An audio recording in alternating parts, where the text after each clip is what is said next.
নবান্ন আসে নতুন ফসলের সংবাদ নিয়ে। কৃষকের ঘরে ঘরে তাই আনন্দ। এই আনন্দ ছুঁয়ে যায় গ্রো আপের প্রতিটা কর্মীরও মন। কারণ এই ফসলের চারা বিতরণ, সার দেওয়া, কৃষি পরামর্শ সহ প্রতিটা ধাপেই থাকে তাদের সরব উপস্থিতি। তাই তো নবান্নের এই আনন্দ কৃষকের সাথে ভাগ করে নেয় গ্রো আপ। বিশাল ধানের প্রজেক্টে যখন সোনালী রং ধরে, তখন রঙিন হয় গ্রো আপের প্রতিটা কর্মীর মন।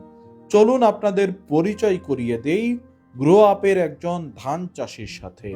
আমার নাম হচ্ছে তোফাজ্জল হোসেন।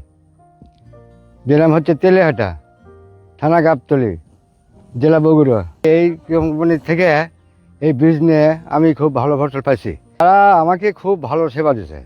এই ধান কাটে আমি তাদের সহযোগিতায় এই ধান কাটে আমি শস্য লাগাবো।